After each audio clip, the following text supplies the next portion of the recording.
All fine. We're all fine, Thanjiswa. Lovely. And on your side? No, the Lord is with us, man. My girls are good. My girls are good because today we are talking about girls. So my girls are good. Yeah, my girls are good. Do you have them there with you? No. I have the eldest one here. Oh, okay. All right. Mfamela kunjani? Yesu ligugu. Kuhle nondaba. Kuhle ne? Ngibona apha kuhle kahle. Ya, sikhonze kahle. Ebekhona umnini inkonzo. Useyikhona yakho lethi manje kube msinyane ukungekaqali, all right? Right account man, ku right ku. Kuhle egatsheni man. Kuhle khondo. Okay. Ngenzela ikhompyutha yami ifuna ucharger. Oh, ine problem ne. Endayixhamaza ingenisa ngomso. Oh, okay. No, that's fine. Okay. No, okay, man. Abathandi no basoma cha page. Okay, sure, Tubash. Yeah.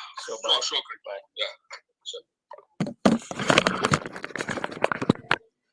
Okay. I can know Mfundisi if we're gonna move fast. I can see Pastor Mazibuko is joining.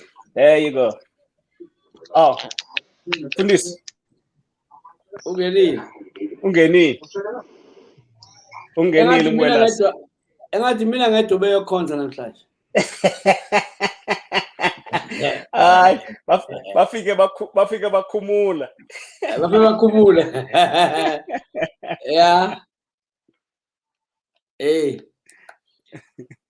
Noma mina ngathi sayoni ngena ngingaphumi abanye kade bephumile.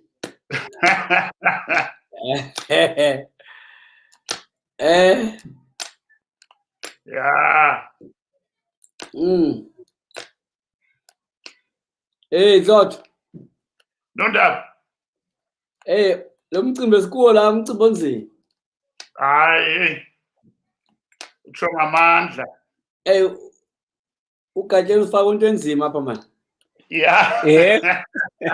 Ugatsheni ufaka umcimbi onzima apha man ayikho. All right. Gentlemen, I think I'm just gonna move places because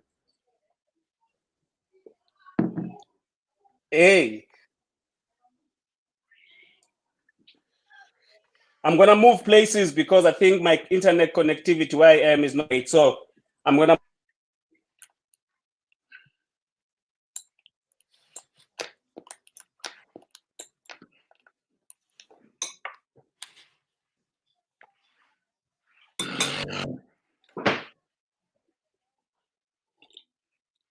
Wenzotho. Nondaba. Uma sinqabelana silapha eKapa intoni izithwani lena? Abaxeleli kudala ndikufowuna mina ndikufonela. Senivela nase-ofisini abaxeleli noba kayi-2. No. Hayi ke. Uthetha nabani? Bani mama lusefront. Hayi man, akaze ngicela uMloyi. Mloyi. Ngizamfonela, she never told me. Yeah. Yabona uqasha abantu abadala kuyahlupha man, yazi? Hayi madoda. Bayakhohlwa. Farmers Buwe. Sanibonani, ninjani? Siyaphila Mazibuko kunjani? Umwelasi? Ngiyaphila. Phela ngiyaqala ukusebenzisa lo StreamYard so ngisamatasa la ngazi yini ekumele uyithinti yini ongayithinti. Kunjani but I think you fine. Sengi-right. Ungathinti lutho right. Right phela. Okay, ke ngithinte lutho.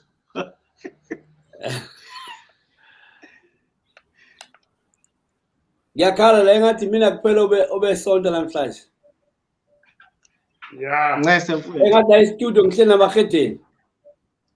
Ncese mfowethu thina sisontele izolo saqeda. Ngiyazi. Manje ingxaki yenu manisonto ngomgqibelo nisontisa nathi.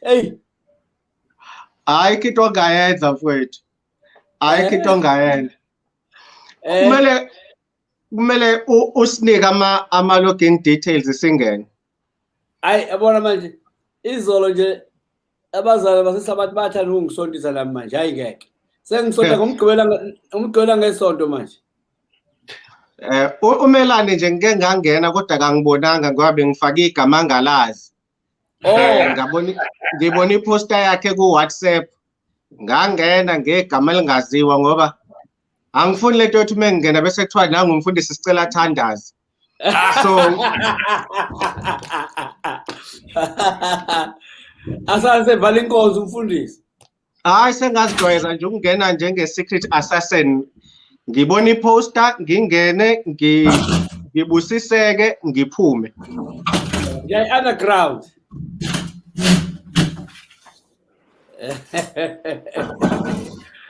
Yeah. Uyezwa ke Melane? Yazwa. Secret agent of the Lord. Yeah. Ah, well. Phana niyathandazisana nibuye nikhohle ukuthi nathi we need some blessings. You come, you don't want to participate, you don't want to speak, you want to be healed, you want to be refreshed. Yeah. And then as soon as your colleague sees you, they say, no, we've got Pastor so and so online. So, hey, now what I get? Sengisemsebenzini.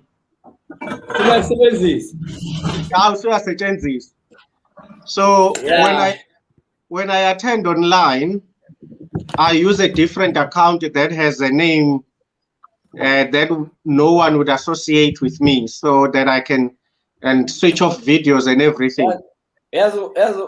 Unginike ilokhuzana, unginike isolution, bengazi ngicabanga lona. Ngampela wawuyisigebengu, uNkulunkulu wasisa isigebengu lapho.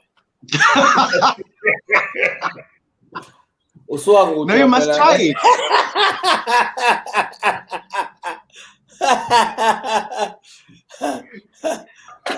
You must try it, really. You'll enjoy it.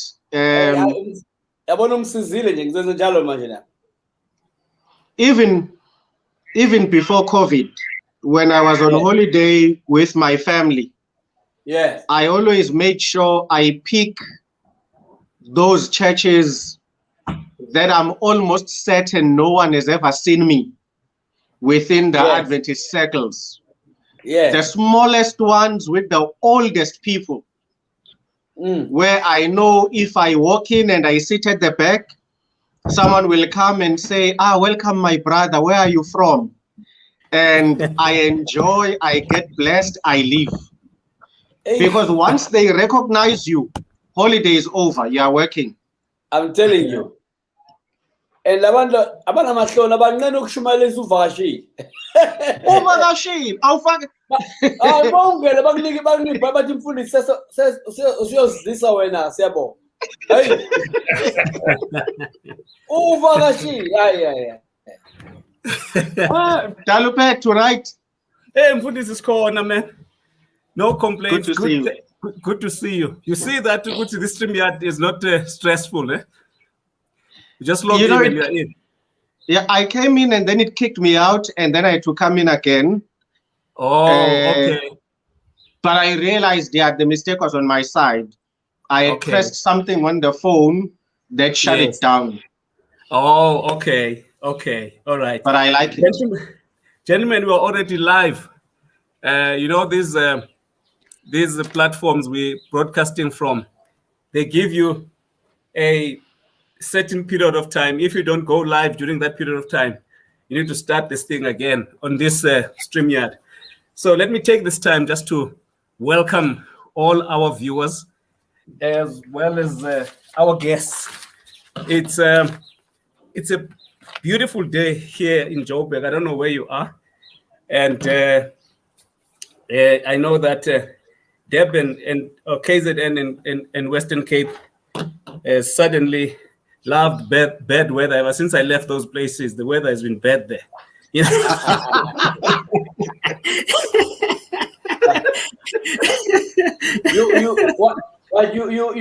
carry the weather anointing. Yes. All right. And I just want to say that we're live. A lot of people have an interest in this topic, and they have an interest in your views, particularly you guys, because you've got a lot of people that love you for the ministry and the work that you do. And so I need to just say that up front, because so many of us appreciate you and appreciate the tremendous amount of contribution you're making to our lives, and as well as to everyone, not just here in South Africa, but right across the world. Pastor Buwe will be joining us a bit later, but we will start. And I can already see that there's a message for you, Pastor Mazibuko, from Nathan Morwachela Cheta. Uti Pastor Mazibuko hasn't gotten back to me regarding his material from Wycliffe. Yeah, you're going to have to pay your debts, gentlemen. All right. And let me just, sorry for being, how I had to change space because where I was, the internet was not great. So I had to rush quickly. But I'm glad to be with you. We're going to start on a very, very interesting and powerful discussion. Okay. Pastor Buwe just sent me a message to say that he's unfortunately got into a situation he can't get out of. And I don't think he's going to be able to make it today. But thanks for letting us know, Pastor. We hope everything turns out okay with you there.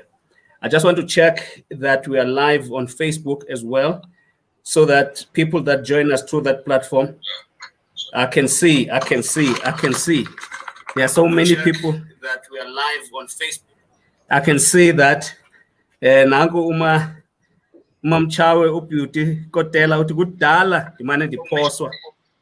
And Zandile is also saying, Zandile Christian says, I'm here, Namcho Mam, Unati Land, Usimpium Dengwana. It's calling all sorts of people to come. Nangu Unjigalana, Zizi. Powerful topic. Thank you, sir. Mamulinda Nrini is here. Anadzozi, Zondo is here, and many others. If I don't mention your name, I'm not angry with you. It's just that we have to move a bit faster. All right, so let's get on with it, gentlemen. I'm so glad that we are all here. And I also want to thank those people that keep joining and these platforms, and they keep subscribing to our YouTube channel, which is Gulati Coaching and Consulting. I'd like to encourage everyone to go on and subscribe to that. I have today your favorite pastors, Pastor Khethelo Mazibuko, who's a pastor and international speaker, founder of the Word and Life Ministry. He's passionate about the Word of God and issues related to man and life in general. He is married to Norma, and they are blessed with 3 sons. And I think we're going to get a lot from him there, from his perspective. And we also have got Pastor Thando Melane. He's a pastor, a founder of Destined for Greatness Church, facilitator, a mentor, and a businessman. He's very passionate about these issues, men's issues. He's married to Mamiki, and they are blessed with 2 kids, 2 children, a girl and a boy. Nangu, Dr Zondi, Sipho Zondi. He's a pastor at Langa Baptist Church. Today he comes from, he's calling in from KZN. All right, and he's an academic. He's a business person who's passionate about community development. He's married and is the father of 4 girls. All right, he is the father of 4 girls. And so today we are blessed to have this gentleman. As I said, Pastor Buwe couldn't make it today, but I'm sure if he finds time, he will join us. Gentlemen, without wasting any further time, the people know you've been here before, but there may be some who do not know you, who may want to know a bit more about you. Let's start with you, Pastor Mazibuko. Just take us through briefly about your ministry and so on, and then we go to Pastor Zondi, and then see Thando Melane.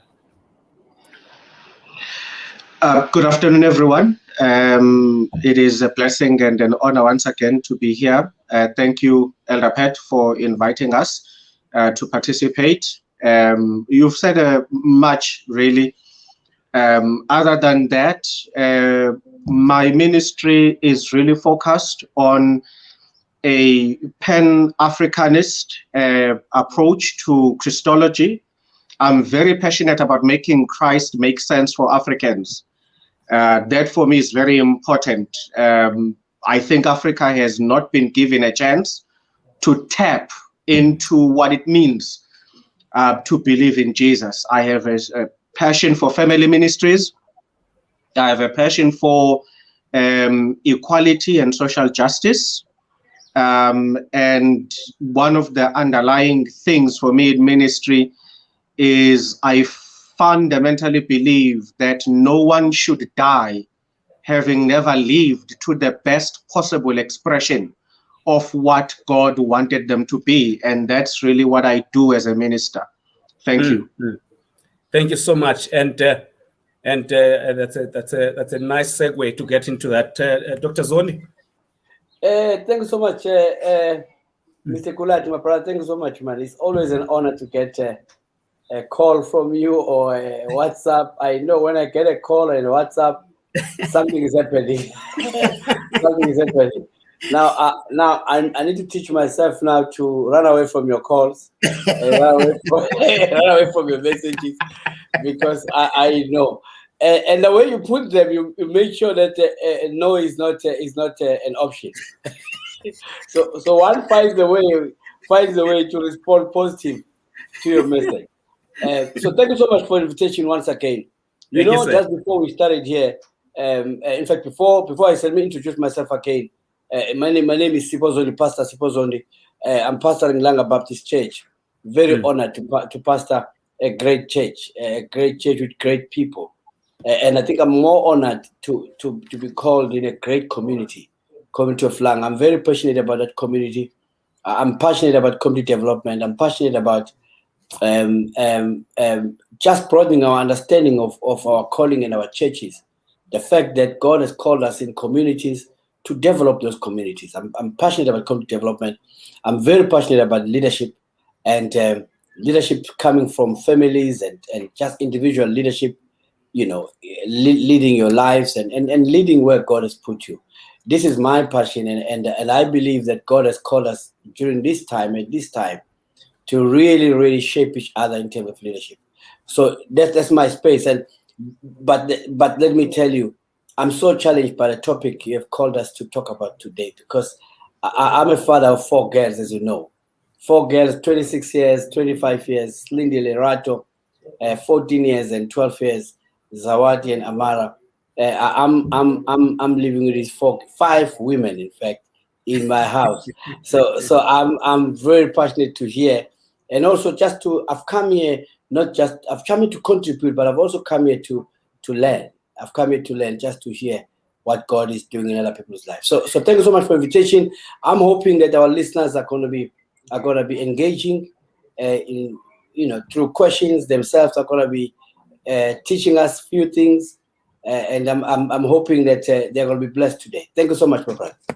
Thank you, sir. Appreciate that.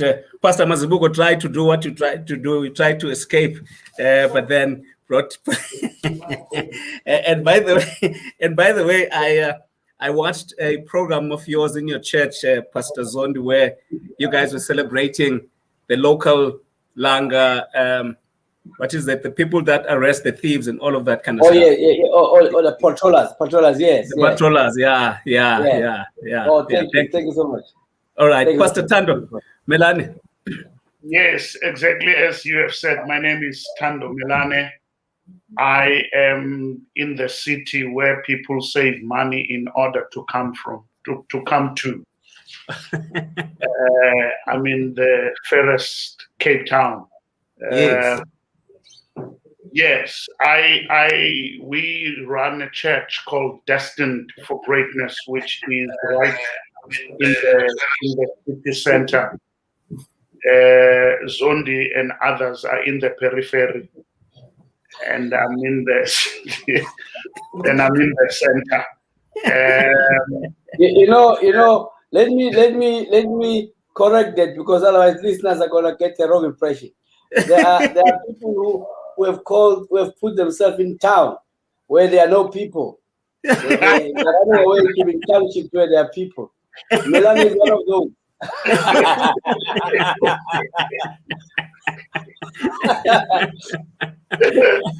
Yeah. So yes, we all of us here are passionate almost about the same things. I'm passionate about my purpose in life. It's clear.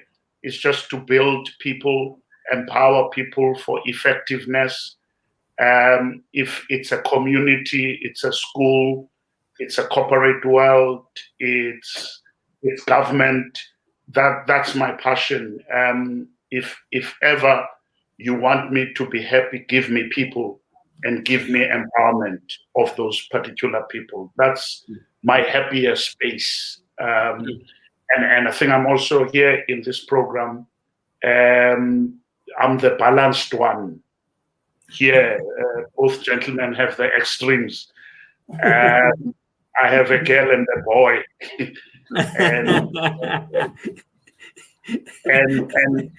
and so we live in really challenging times where parenting and dealing with children is quite different. And so as Mazibuko and Zondi have said, I'm also looking forward just to learn because I'm still in this journey. Thank you so much, gentlemen, for those contributions there. Once I get into it, so sometimes I forget to keep track and of my listeners, so my viewers. I just got a message from Mama Unoneba Malotan. My daughter, I've saved this. I will shortly listen to it for later. Okay, thank you. She's gonna come. Upon it, it's good to see you. Sipho Zondi, it's good to see you. Oh, Biza, Stupane, Vincent Quinci, Gilbert Matiti, Babalwa, Nkolomban, Fundiswa Kolele, Masuku Zondi, Princess Makumalo Omhle, I don't know how to say that word. No more way to Matetuka. Mike Mduduzi Dube, thank you so much. There are so many people that are looking and watching at this program. So, gentlemen, let's get on with it. We live in a time, as Thando said, where girls are under siege. Tremendous amount of violence and gender-based violence and criminality and so on, oppression. I've lost word to describe that at schools, at university, at churches, in communities, in families. It just gets worse at the time when the government is trying to do these campaigns and that everything during that month of those campaigns, Women's Month, campaign against violence. Women and girls are being taken out in the most brutal way. And now, what are the issues behind this, gentlemen? You are theologians here. You are leaders, parents, What are the issues behind? What are the contextual issues that we can look at it? And how do we raise girls as fathers in this environment like this? Who wants to go first? I think let me go first. Yes. The reality is that we live in a broken world. In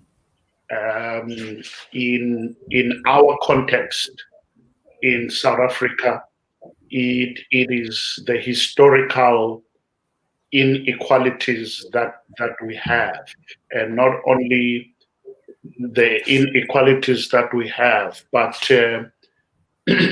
the absence of fathers and the absence of the involvement of men into girls' lives. Because my take is that no girl will be abused if there's a man or men behind her. No woman will be abused if there's a man or men are with her. Let me make for example. If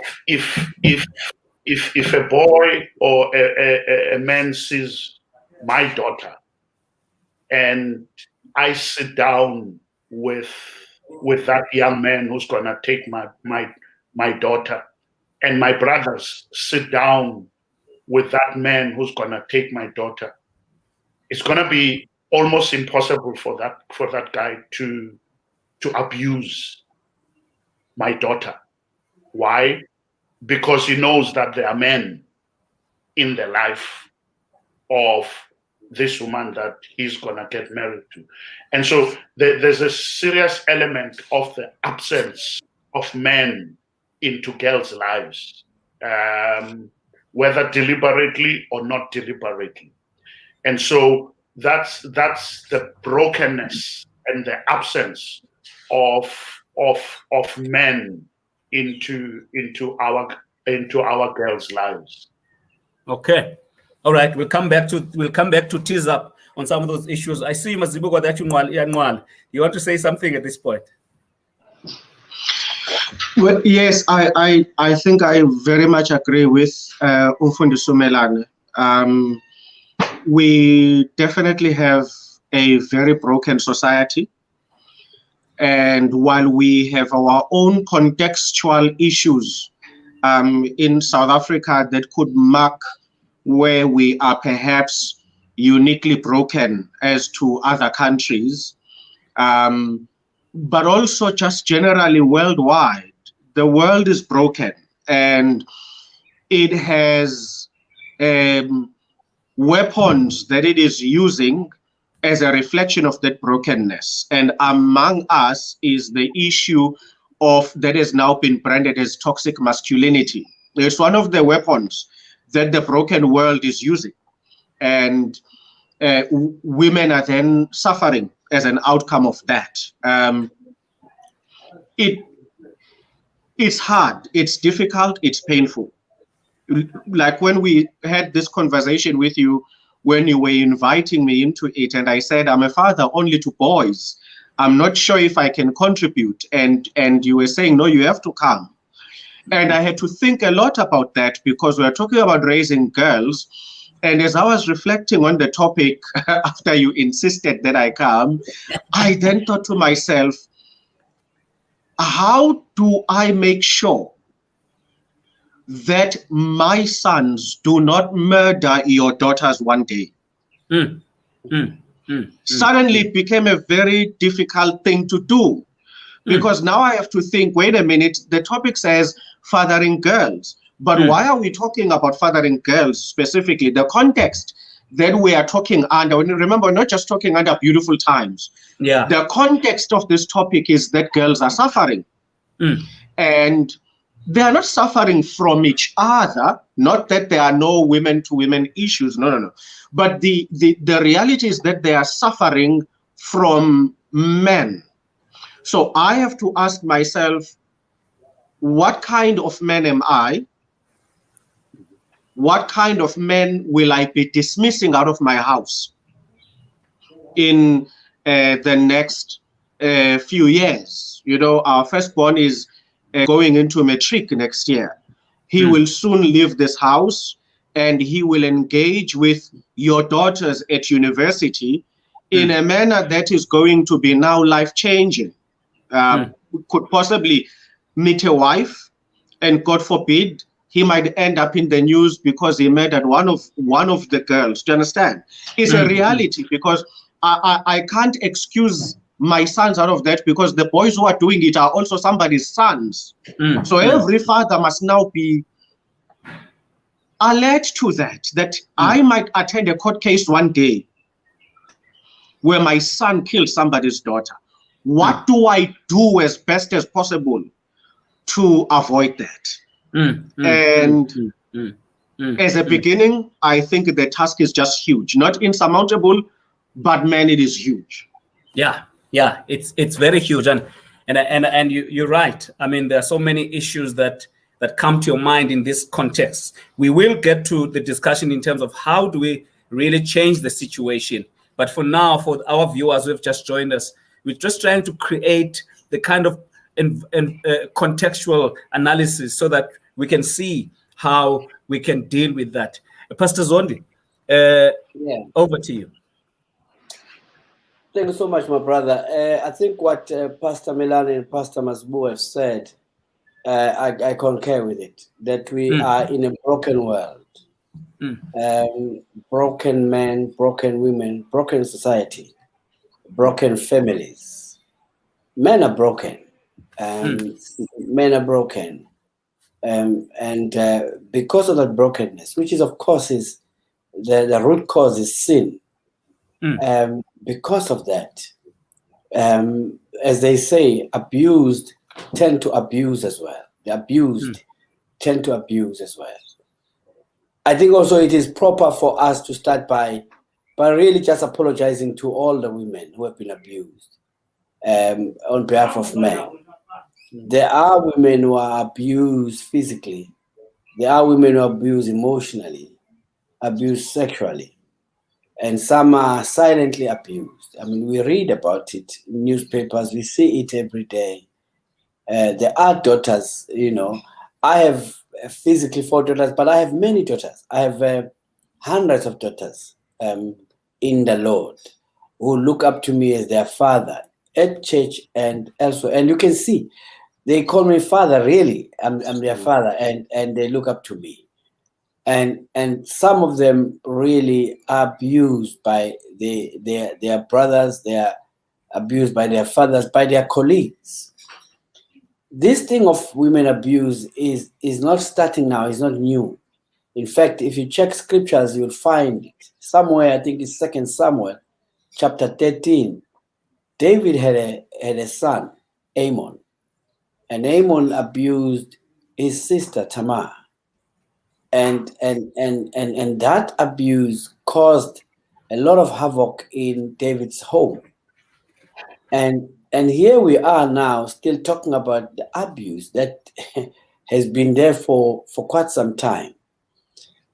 I do think, my brother, that we are at a time now where we must move away from just talking. I mean, at church in August, we had women ministering to us. We had women doing all kinds of things, just trying to affirm ladies.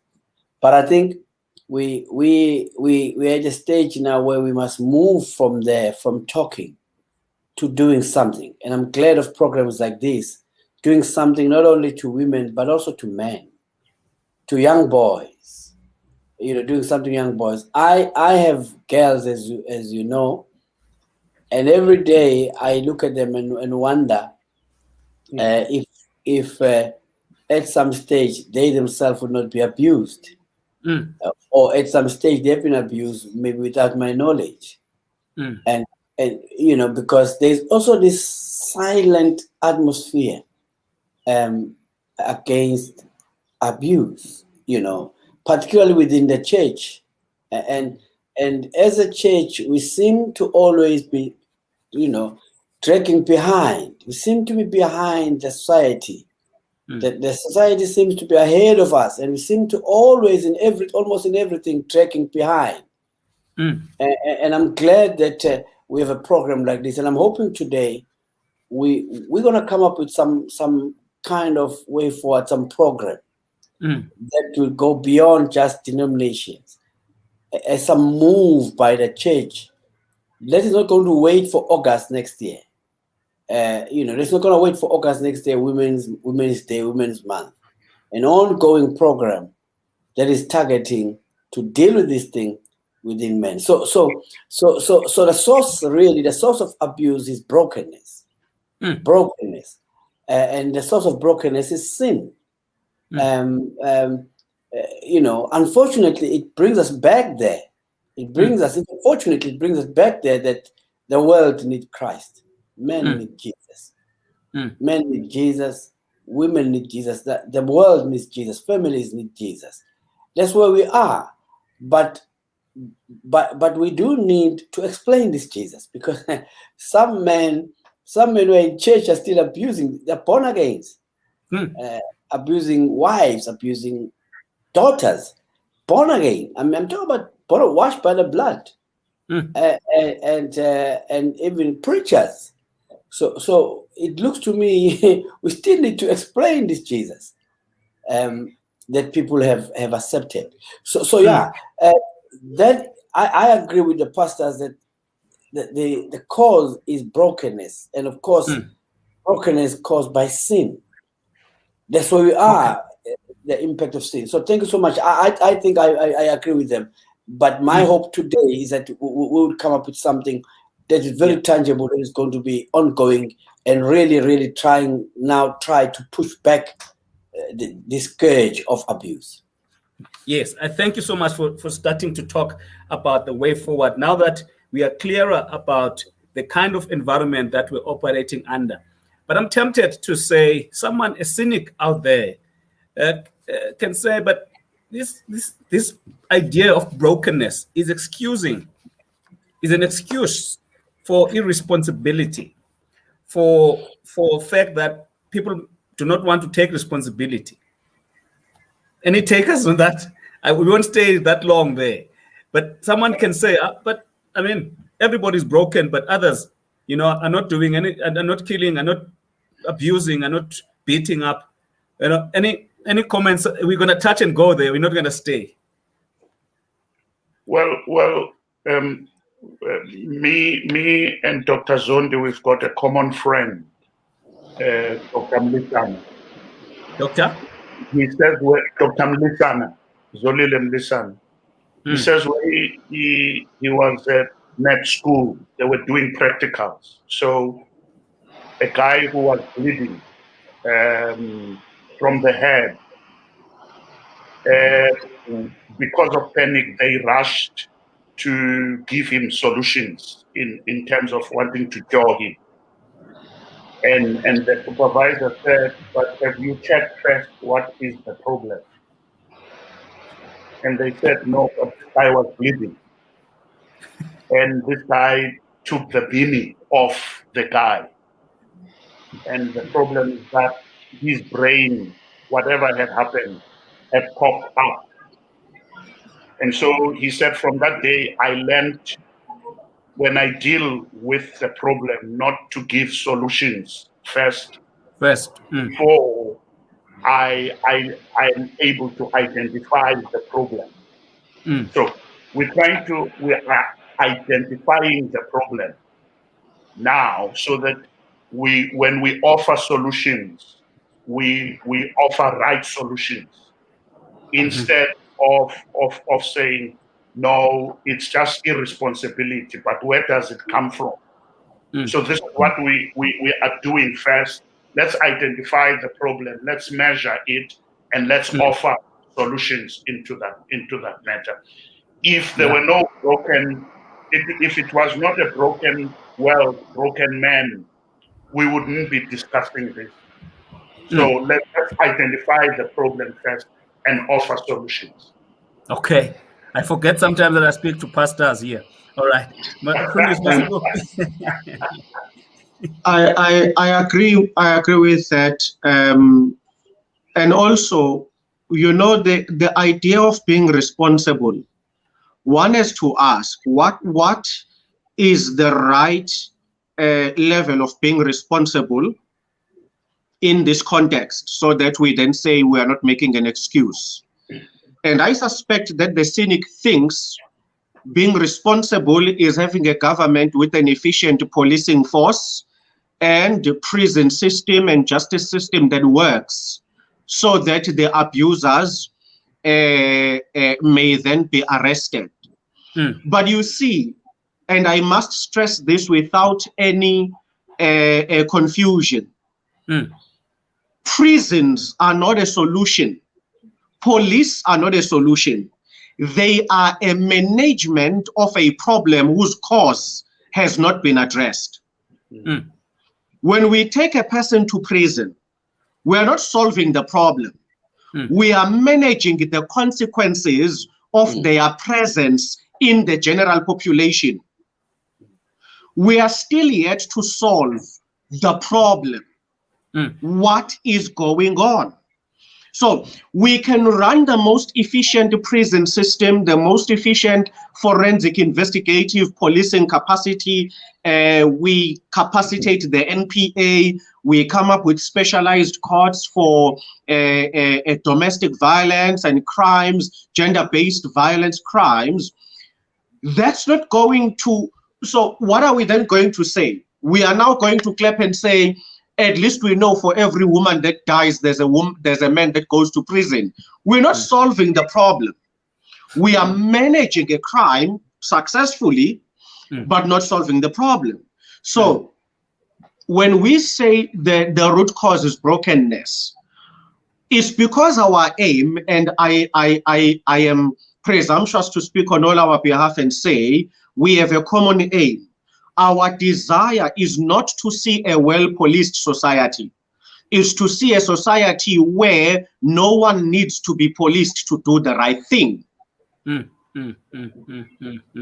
If we can create a society where men and women don't have to be told by an article in the Constitution that this is how you treat another person, then we have reached what is the ultimate responsibility, in my view.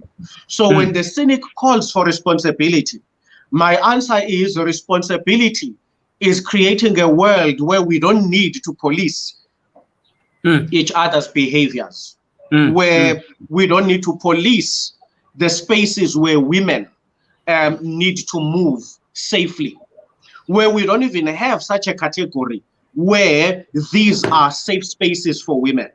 As long as you have such a phrase, this is a safe space for women.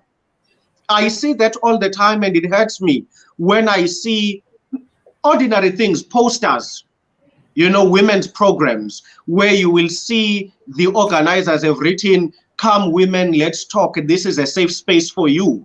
And I think to myself, but that on its own is wrong. How do we create a world where I have to pronounce spaces that are safe for women? Why can't the whole planet be safe for women? A forest, a township, a suburb, a beach, a university, at night, in the morning, in the evening, that should be the goal. And that is what I think we are here to try and contribute to, not taking away the law and the police. Thank you, sir. Pastor Zondi, you want to say something? I'm covered. We're covered. All right. Covered. Thank you. I think Sisha is Kongosin. Utuspoka Zitembi Ngwenya. Totally agree with Pastor Mazibuko. How do we ensure our boys are equipped to live alongside girls? Benjamin Sibanda says, broken men break women and raise broken young men and broken girls, young women. This is all based on past trauma that is not solved. Look, the situation is multifaceted. The problem is deep. But I think what we can do today is to at least put some pointers in the right direction. And I think we've started by analyzing what the core root is. You call it brokenness. And Pastor Zondi added another caveat there, which says even behind that brokenness, there's sin, a broken world. So I think now that we understand the context in which we operate under, now we can move, because we all grow up with stereotypes that fathers should focus on boys and mothers should focus on girls. And once a girl reaches puberty, the father has to pull back and the mother must take over and move forward. Where is this script coming from? And what must we do about that involvement and deal with that kind of stereotype? Because I think this is where some of the problems come in, because that message is even communicated that my father, now that I'm his age, is no longer involved with my life. I can then move on. Can we talk about that? How do we deal with that kind of stereotype? Dr. Zondi, let me start. Yeah, my brother, I'm sitting here really thinking that this is a difficult one. A man that we all know, his name is Billy Graham. He died at the age of 99. Very celebrated around the world for how God used him. Billy Graham. There's something that I picked up. He had two girls, two daughters. I think one is Kiki, the other one is Ruth. You know, when they were making comments of their father, One of them says, it is very difficult for me to separate who he was as a person and who he was as a father. He belonged to the world. Then she says, I do not remember my father. I do not remember my father, crying together with us. I wish I had a normal daddy. I wish I had a normal daddy. And then she goes on, she says, he parented me from a distance. He loved us, but he wasn't just around. This is one of my fears as a father, as a pastor. One of my fears that my daughters will say, I parented them from distance. It looks to me that daughters need their fathers. And if you read the scripture, I think it's Mark chapter 4 or 5, I can't remember, Jairus, at one time he goes to Jesus. He says something there. It's in somewhere verse 20 something. When he goes to Jesus, he says, my little daughter is dying. He begs Jesus, he says, my little daughter is dying. Underline the word daughter. This was not just a small child, but he underlined the word little. This talks of the relationship he had with his daughter. That no matter how old that daughter would be, would continue being a little daughter. In the life of every girl, there's a need for a father. Yeah. In the life of every girl, there's a need for a father. Because fathers are protective. Fathers are the encouragers, are the ones who push their girls to do better. That is why study has shown that the girls that grow up with their fathers, they're not afraid to take risks. Because their fathers push them. Their fathers believe in them and push them to do even better. And so here it is, my brother, that girls need us as their fathers to be involved. Look, I'm as guilty as church. I always ask myself, am I involved? Am I really involved enough? Every day I struggle with that. And something says to me, it's not enough. I wish I could do better. If I can be honest with you as a dying man, I wish sometimes, my oldest daughter is 26, I wish I would go back and start afresh with what I know now. Because I'm too late for her. My firstborn and secondborn, I'm too late. But here's the thing. But I've come to realize that daughters need their fathers. Because if you read 2 Thessalonians chapter 2, it talks of mothers and then talks of fathers. It talks of mothers as nurturing. And Paul talks of fathers as protecting, as encouragers. And so I think if we as fathers were to rise, not only to our girls, even the girls at church, I see, do you know, let me tell you, Vakulat, one of the things, at church, people who write me, us WhatsApp and who call me almost daily, at Sunday, who wait to tell me, to share with me their success, to share with me, oh, I got a new job, it's girls. And you can see to them, you can see their face that they're excited to tell their father figure, who in turn must encourage them to say you can do even much better. And so we are in this space where we are, where some of us take advantage of that and abuse girls. So where some of us were girls at church, because we are pastors, when they come to me, these young girls excited, this is my father, and then we use that power and abuse that. You abuse that vulnerability. Yes, and abuse these vulnerable girls. Because we must talk about that. If we don't talk about that, then there's no point. And abuse that. It could be a pastor, it could be a deacon, it could be an elder. It could be a corporate executive at work, where they have young interns. Because girls inside them, they need this father figure to encourage them. Because this is how God designed men, as encouragers, as the ones who pushing girls to do better. And so here is my challenge to all of us as men, that perhaps it begins by us rising up and realize that God has put us here on earth. Among other tasks is to be encouragers to girls, to encourage them, to protect them, and push them to do better. And whether it's in the corporate, in social clubs, wherever it is, girls are looking for men to encourage them. That's what they're looking for. They are not looking for sex from you. They are looking for you to encourage them. They are not looking for you to sleep with them. That's what they're looking for. They're looking for you to say you can do better.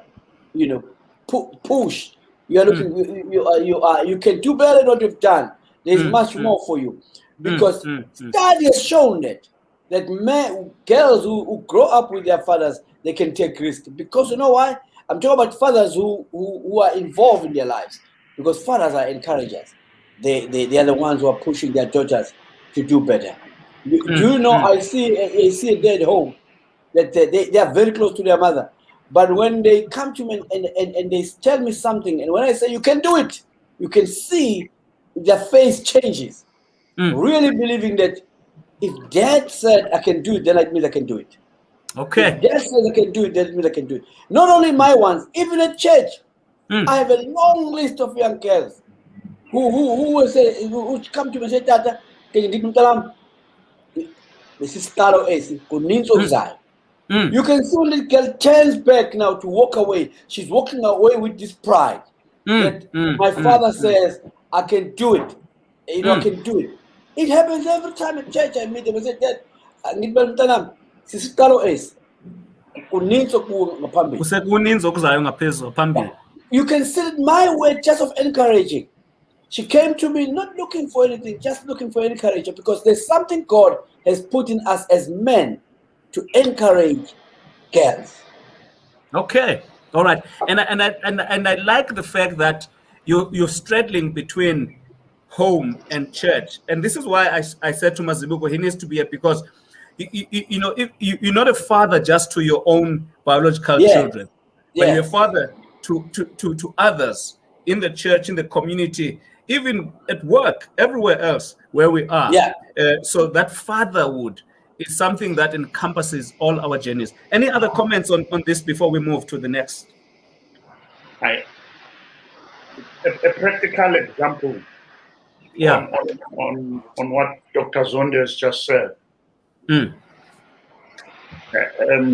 We have a friend, a couple who's our friend, and this lady has had a very good relationship with the father, and so one of their conflicts, the first conflicts with her husband was, don't make decisions for me. I'm not used to that. I'm used with my father sitting down and we argue about what is to happen in our lives. And so when you make decisions on my behalf, you are confusing me. I'm not used into that lifestyle. So you can clearly see that this person, this lady she's able to stand for herself because of what she has been exposed to. And therefore she's able to nip the problem in the bud before it starts. So you can clearly see the need of affirmation of a father, how a girl tends to be confident, and how you treat the girl in terms of giving her space to think about things and to make decisions on herself. That even when she is with another guy, she demands that rightful space to be given to her. And she's able to voice that and not keep quiet about it, because that is what she's used to. And so, as Dr. Zondi says, if girls need their fathers, need to converse with their fathers, need to be told that they matter, and to be given a platform that shows that they really matter, so that it becomes a practice that when they meet another man, they are able to relate on an equal footing with another man. Now, tell me if now it also, the opposite is true, that if a girl does not have a father figure in her life, how she relates with other men is there's gonna be struggle in doing that. Okay, Pastor Mazibuko. Yes. Elder Pet, for me, I think towards the end, in the whole scheme of what we are discussing, I see my contribution centering on around 4 key issues, and one of them has already been touched. Yeah. You know, one verse that I find interesting, speaking to the question that you raised, when you read 1 Thessalonians 2, verse 11 and 12, this is what it says. Paul says, "For you know that we dealt with each other as you, of each of you, as a father deals with his own children, encouraging, comforting, and urging you to live lives worthy of God, who calls you into his kingdom and glory." And that's the first thing that I want to talk about. What Paul does there is he breaks the mold, because throughout the Bible, there has been a focus on those verses that say fathers are for discipline. We've not fallen short of those verses. Anywhere you go, there is a seminar on fatherhood. The one verse will not be missed: fathers must discipline their children. Here comes Paul. Here comes Paul using 2 words that are generally not associated with us as fathers. And Pastor Zondi touched on the first one, encouraging. And Paul speaks of the second one, comforting. As a father, not many of us were taught that we need to comfort and encourage. And Paul says this is what our children must gain from us. And I think that is where I am going to start anchoring myself and say, if anyone is going to father girls, I'm not saying discipline is not part of our duties. I am saying we have been overdriven towards discipline, that we forgot the other things that God wanted to get out of us as fathers. And encouragement and comfort are very important. In other words, encourage. How do you push towards success? Okay, in all spheres. But secondly, should your child hit a snag, and we're talking about daughters here, when they hit a wall, let's talk about the kind of walls daughters will hit. A daughter will hit a wall when she meets a patriarchal environment that tells her she doesn't deserve to succeed. A daughter will hit a wall when her marriages fall apart and she is looking for a way to come back home with her children. Her husband has left her.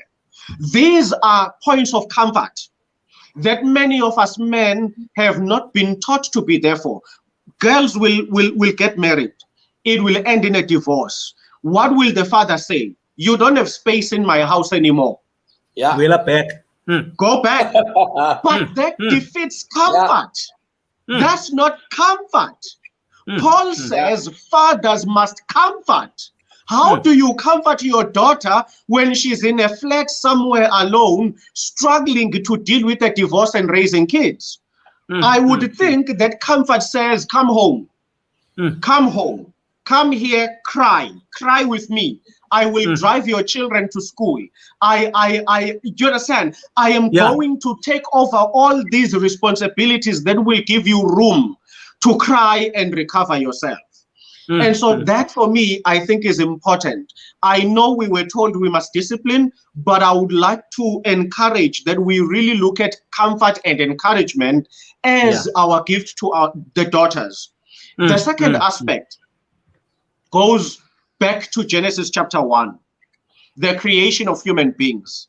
In verse 27, I am still adamant that the world missed something there. Even those who are not Christians, it's funny because they are influenced by the same model. Yeah. Because God created Eve after Adam, everyone then thinks women are second-class citizens to men. We have forgotten Genesis 1 verse 27, where it says, and he made them male and female, he made them in his own image, which means from the beginning that the male and the female are the image of God.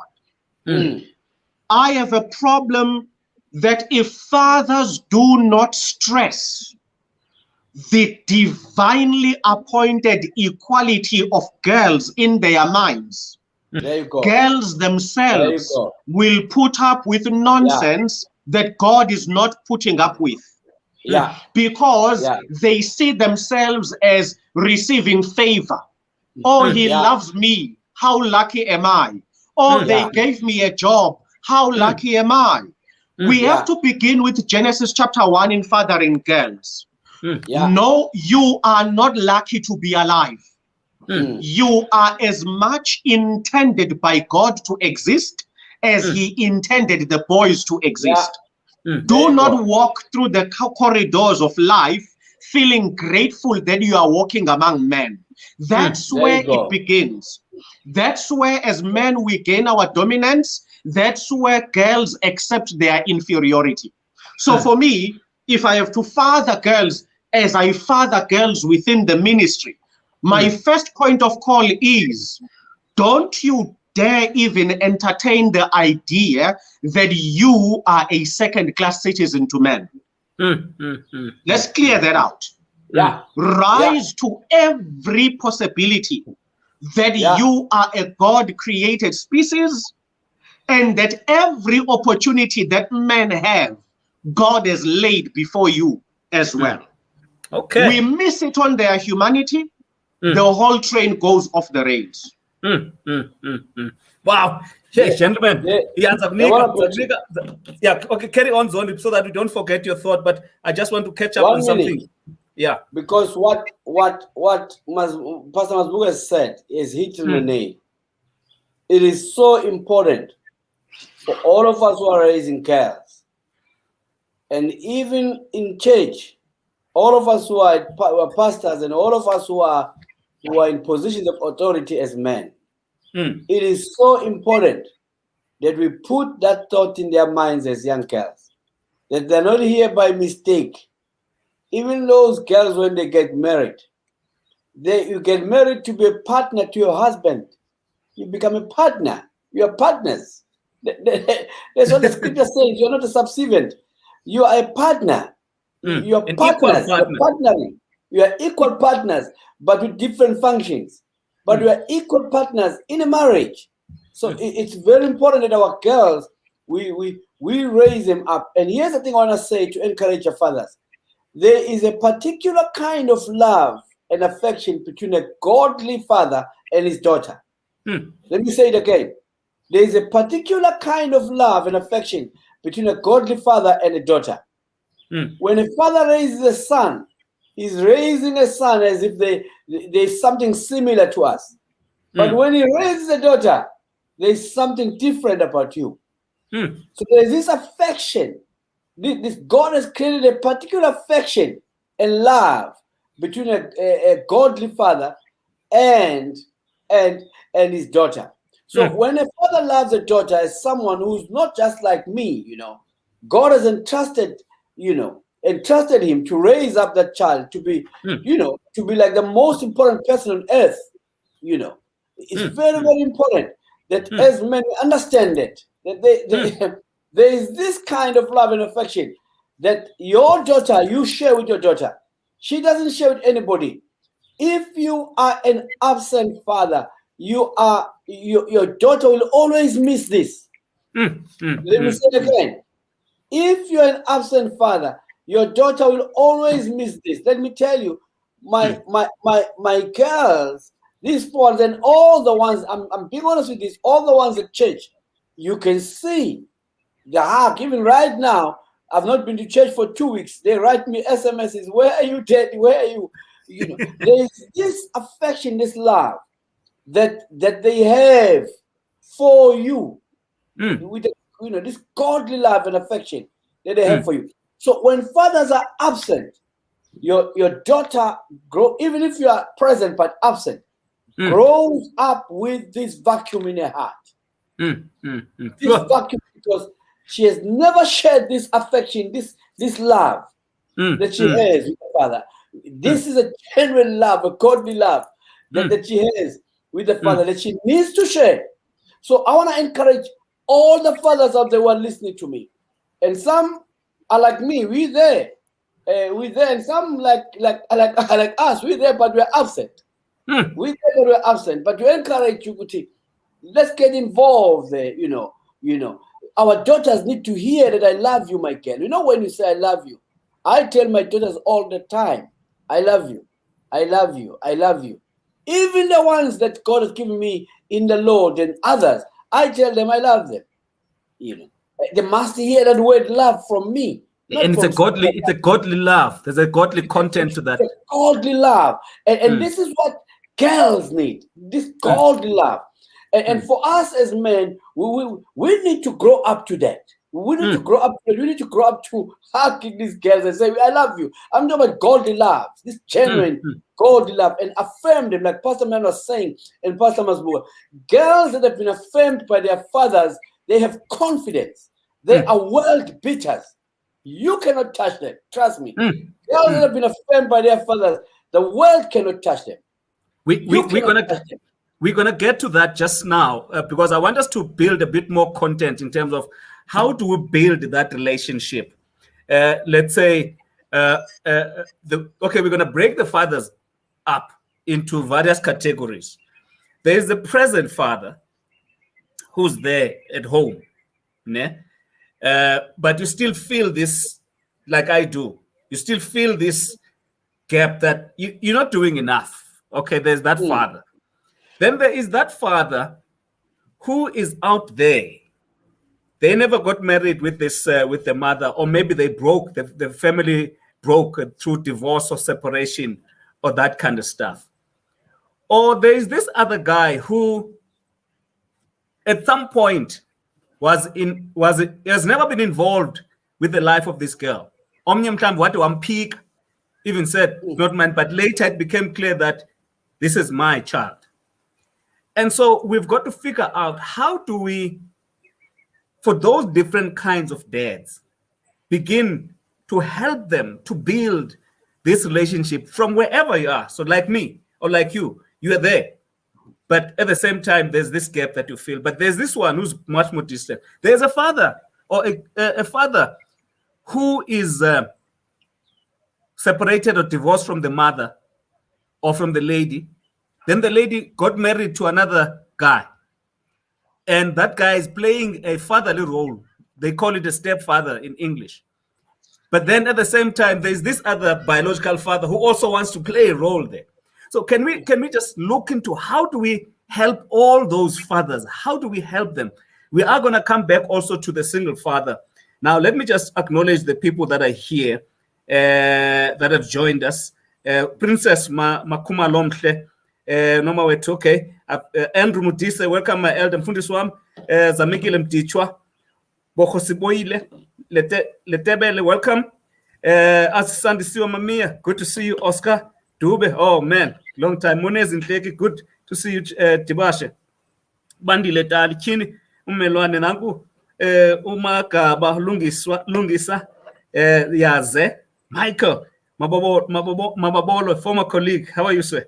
Nagume Mazibuko Noma, Moshomola Mukwena, welcome. Angelique Faro, wow, what a surprise! Good to see you, former colleague as well.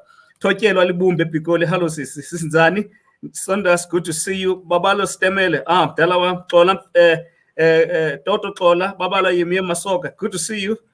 Maleshwane Tabang, Kaise Gwewa Zolo, welcome guys. Nagutuli Batwali Lebuso. Tunzi Joseph Pani. Oh, people, I cannot finish all this. So one to see le Godlozandle Christian, Babu Konjwayo, good to see you, Babu PK, Zimasa Mapai Ketchezanga, Nanguma Mulinda, Nene, Pila Tause, I see Baba Luanati. There are so many people, sorry, Baba Luanati Futus. There are so many people that have joined us. But colleagues, let's just get to this issue now. Let's help these different fathers. Thando, I think you've just muted your device. I see that, sorry. Let me start by saying there are a number of things that I'll put on. But the first one is that we must be deliberate. Just like you are deliberate about going to work, it's not something that only stays in your mind. You show up and you perform.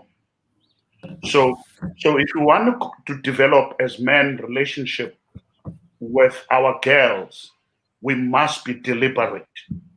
And number two is that we must listen. What's going on in your life? You must take out your girl or find time and say what's going on in your life. And also, what's your view? What do you think about life? And also, what's my desire about my girl? Now, I'm going to give a third one because I want other guys to contribute too. One of the things that have come into me over the past years as I counsel couples and do premarital counseling is the absence of fathers in the whole process deliberately. For example, the four of us here are all married, but you don't recall a session that you will have with the father figure of this girl who's going to pour his heart to you about this girl. We don't have that, except in church. We'll just ask who gives this girl to. But it's just a ceremonial thing. Even the brothers of this girl and the cousins are not able to sit you down as someone who gets married to this girl and say, this is what this girl means to us. And we want you to take from here, we're handing the baton to you. We want you to take from here to another level. That is not done. And so that is why it is easy for us as men to do whatever we want about our spouses, about our girlfriends, about our wives, is that we're not deliberate even in talking with other men about our girls. That one of the criteria is someone is going to be involved with you, I want a session with that person. You are being deliberate. Okay. Yeah. Over to you, sir. I had an experience, Elder Pat, I think maybe 3 years back. I was presenting in one of our churches, and the topic had to do or touched on issues of gender as well. And I noticed that then somewhere I made an example about a woman that earns more than a man. And I noticed, as I usually do in most churches, you'll have those cabals of men at the back who tend to water down everything the pastor is saying. So I deliberately then targeted one of them and I said, what do you think about this? And he then said, because I had seen he had a lot of discontentment. So he says he does not believe that it is good for relationships for a woman to earn more than a man. All right. Then I took him through a different process. And I asked him, do you have a daughter? He says, yes, he does. I said, right. I said, is she going to school? He says, yes, my daughters are studying, all of them. And I said, okay, let's follow that line of thought because you sent them to school because you want them to have a good future. Then I said, suppose one of your daughters currently gets married and she earns lower than the man she is going to marry, your son-in-law. Then I said to him, a few years from now, I think he had said one of his daughters was studying engineering. So I just took it off the cuff and I said to him, suppose one of your daughters gets employed at ESCOM and in no time she gets promotions. Remember, promotions are not decided at home, they are decided at work. So I said to him, now your daughter, let's just say, is making 1.5 million per annum and your son-in-law is making 800,000 per annum. From that money, your daughter decides to buy you a Ford Ranger as her father and builds you a nice house. Now I asked him, would you tell your daughter to please reject the promotion and to reject everything that she's doing for you, seeing as she is earning more than her husband? He paused. He smiled. He was suddenly no longer willing to pursue that train of thought.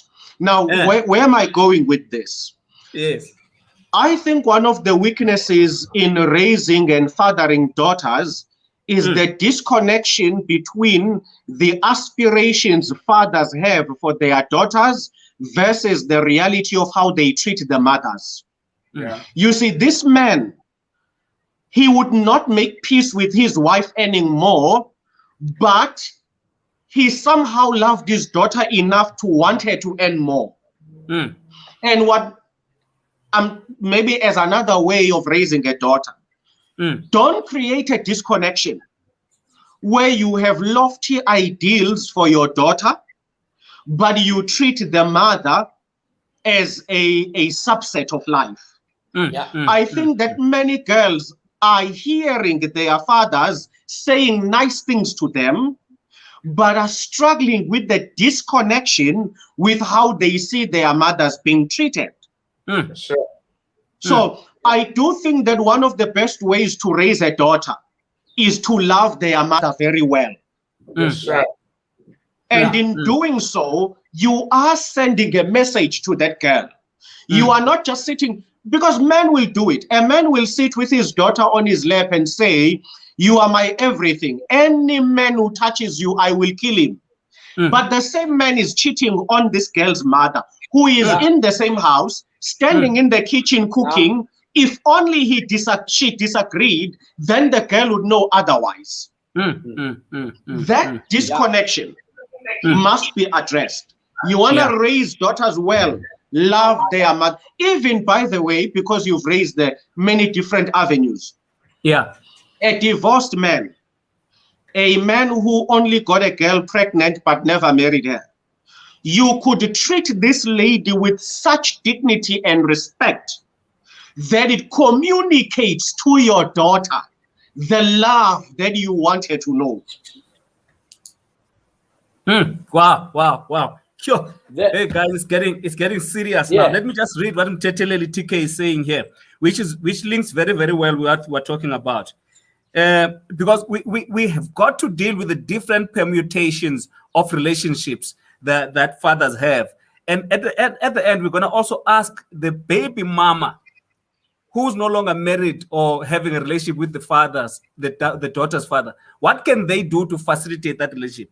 Utumteteleli, how do you maintain a positive influence and discipline to your daughter when you are not a full-time dad due to a broken family, especially when there are other influences that are contrary to yours from the mother or the stepfather? You see, those are some of the issues that we're going to be dealing with. Zondi? Before we deal with that, because Mfundisi Mazibuko has just hit the head of the nail here, really very hard. Love the mother. Yeah, because the truth of the matter is, you cannot say you love your daughters and then you beat up their mother. It can't be. That disconnect that Mfundisi Mazibuko was talking about is there. It can't be. If you love your daughters the best way, like he said, if you love them, to love their mother even more. But secondly, one of the things that fathers we need to realize as fathers is we need to model manhood and fatherhood to our girls. You know, we need to model. I want to say it because two different things: model manhood and fatherhood. Because these two things may seem like they mean the same thing, but they don't. We need to model manhood to our daughters and model fatherhood to them. It's very, very important. But also, the other thing is, our girls, our daughters, they're not looking, I'm talking now to those fathers who are far away, who are not here. They're not looking for your money, they're looking for your involvement in their lives. You know, sikhuleke thina kuthiwa akalokan masinonto lo sisi ngiyamnika imali, you know, ngithumela 2,000 rand yonke, you know, and ngibhatala ne-school fees. Yes. You know, uyazi ukuthi mfundisi umntwana ulapha ku-medical aid, you know, ngibhatala i-medical aid and ngimfake nepolicy mfundisi, izinto zonke ngizengimenzela zona ezi andiyazi, and we're still not getting it. We're still not getting it, that they're not looking for money, but they're looking for involvement. Involvement. And I think it's one of the things that we need healing. In fact, I may as well say it, if you may allow me. Really, we need to go beyond this talk. In fact, some of them maybe could be online and really have a conference for young boys, men, and just take young boys and old men together. Whether we have it online or we can even have it physically, but we need to start having this and these discussions, you know, because these issues, we'll forever talk about them until we do something. And here is my thing: is that we really need to sit down and talk about these things as men and correct each other and help each other, because some of us are stuck because we never saw it done to us, and we are stuck. And really, at church, I have men who are really stuck. I'm talking about the man who's really stuck.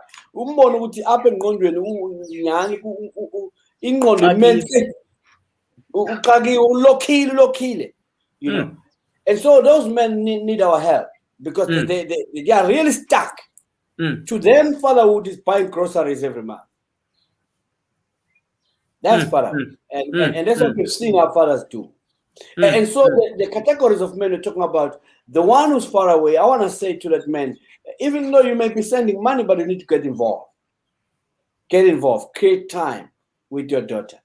Get involved. The one who's having having two fathers, I think that daughter is blessed. In fact, one of the things that shows maturity to men is the one who's married to the mother and the one who's not married, who's a biological father, to have a meeting. We need to get to that stage. We need to talk, because this thing of bypassing each other is a problem. They really need to talk, to sit down and talk about, okay, how are we going to raise this daughter, because she is now our daughter. Find each other. You know the thing is with us, one of the things that really, one of the verses which have not been preached properly to all of us is 2 Corinthians chapter 5 verse 17. It says, if anyone is in Christ, he's a new creation. The old is gone. Behold, the new has come. Once we are born again, we really have to let go of some of the things which were not correct, which were taught, and we need to mature. And these two fathers need to sit down and talk about it. And maybe some of the things we need to talk about, we need to sit down and talk about it. Okay, I'm married to this lady who happens to have your child, and that child lives with us. Bro, man. Because this thing of bypassing each other is going to be a problem. Another one calls the mother or calls the girl, and the other one gets,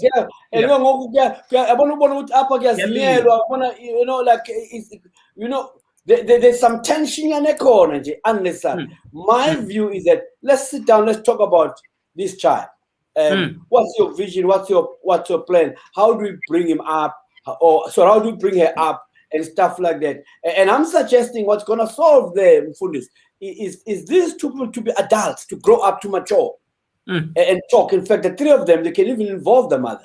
Sit down and talk about this, because if there is no common goal, it's going to work against the girl. It's going to work against the child. And these three, you sit down and discuss and talk about it and mature about it.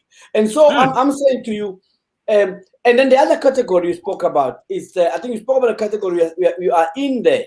Sometimes you may be in physically.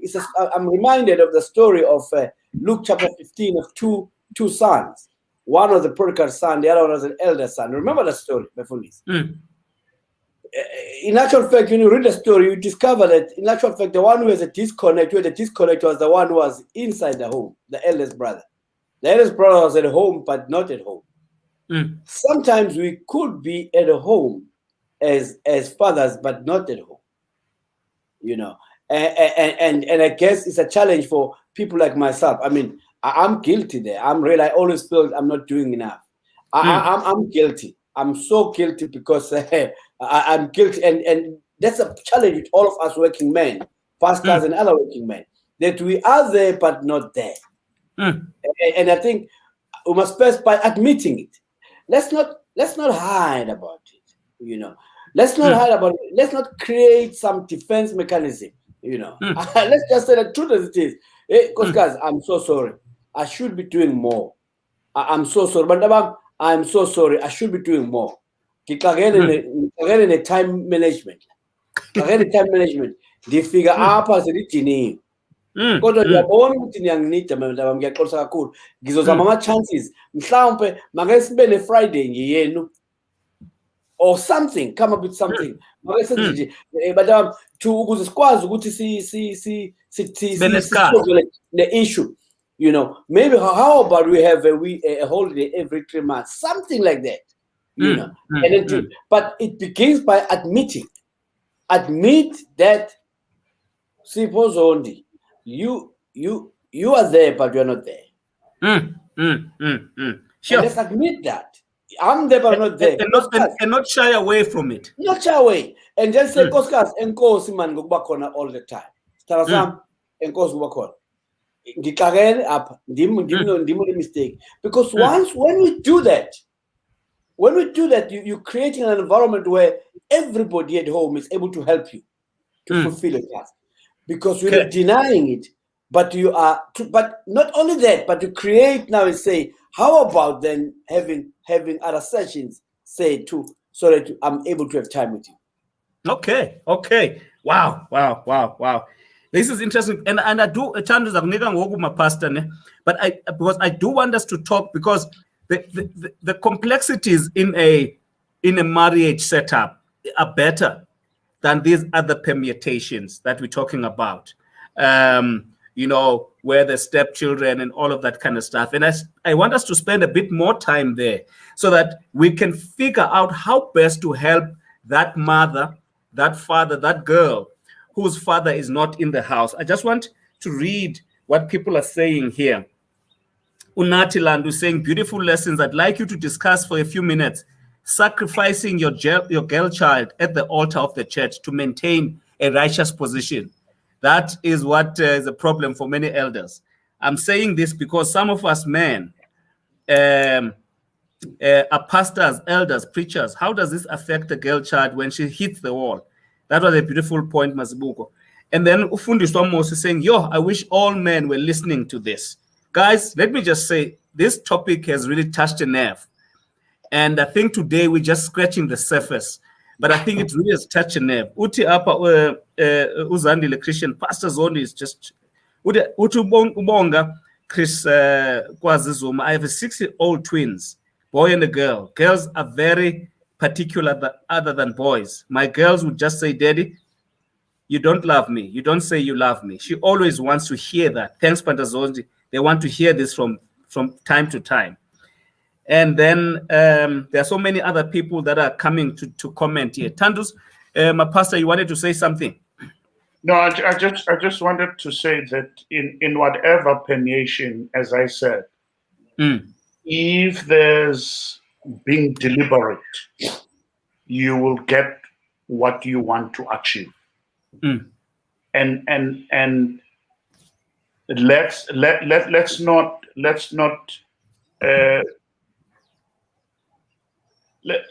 let's consider that whatever we're saying here is not going to be a plain sailing. As Mazibuko said, it doesn't mean it's insurmountable. So I might get a conviction that I want to say to my girl, I love you, and spend time with my girl. but my girl might be bewildered. Where is this coming from? All of a sudden. Yeah, all of a sudden. I mean, what Zondi is saying is to say, look, I just felt that I have not been spending time with you. I'm sorry. From today onwards, I want to spend time with you. I want to listen to you. Your girl might not be staying with you, might be in another place with another couple or with another person who are giving different influences into that. Just do your thing. Don't be phased. We're not under any illusion. This can be done, but it does not mean it's going to be a plain sailing. It's just do what be deliberate. If she gets different influences somewhere, don't doubt yours. Do yours. In other words, do it to the uttermost best of your ability and see what will happen. And sometimes it doesn't yield results and fruits now, but later it will yield results. Just be satisfied that you have done the best of your ability in being deliberate, in being loving, in being there. And yeah. And I'll give you now, sir. I'll give you now, Pastor Mazibuko. I just want us to briefly summarize where we are, because I think we've looked at the context. We've looked at the different kinds of relationships. You guys have used words like involvement, encouragement, comforting, deliberateness, intentionality to make sure that you're building this relationship. So in other words, no matter where you are, I think you talked about the need, for example, for conversations to take place between the parent who's outside of the home and the parent, whatever the case, the biological and the step. I think these are many areas we could take the conversation, but I do want us to look into, number one, the conversations that need to happen between us and our girls. What kind of conversations need to take place to build this? I think you've started talking about that, but let's give it a bit more content. Number two, this person has a daughter there. The in-laws are giving problems, or the baby mama is giving problems as a stepmother. What kind of conversation? Where does that person start? What must they do in order to create? And the third element, this father is not physically in the same town or same area with these people. How can he be involved? Mazibuko, start where you wanted to start off, and then you guys can tease the questions in the what way you want. Thanks, Elder. From the previous part, the two things I wanted to raise, I am a fan of what they call overlanding. Or off-road driving, and there's a gentleman in overlanding who's a legend, Andrew Simpier White, and he made a statement in one of his videos, and he says that one Saturday evening at his house he's got 3 daughters, and he says we were sitting around just watching TV, talking, cooking, and he says I have this feeling that my work, my career, and everything I have done has not allowed me to have enough time with them as a father. So he says, I then said to them, the daughters, can I ask, have I been a good father to you? And all of them are quite old. I think the last born got married recently. So he says, I had to ask them, have I been a good father to you? And he says, one of them said, it's a Saturday evening. We are very young. We have got lives. We've got friends. We've got husbands. And yet we are here in this house with you and mom, cooking and laughing with you. Then he says, she then asked, you tell us, if you had not been a good father, what young person would be with their father Saturday evening when he was not a good father? you know, and he says, I got my answer because they were telling me that I have been a good father. So I was reminded of that when Elder Pet, you were saying sometimes you worry whether you've been a good father. I think that is the nature of all good parents to worry whether they are good parents. Only the bad parents are not bothered. And Thank you. So because we are worried, because we want to be good parents, I think it's good to sometimes have that discussion with our kids. I've asked the boys before, am I a good father to you? And they would answer and they would say yes. And I would ask them, what do you like about me fathering? When we are driving to school or coming back from school, I've asked those questions. What do you think I should change in my fathering? You know, and whether you may think it's, sometimes it ranges from something very simple like, you're not allowing us to get as many takeaways as we like. It may be a very it may be a very simplistic answer, but in their world, it's an answer that connects a father and a child. And that's where we are going to build future difficult answers. If I may put it that way. So that's the first one.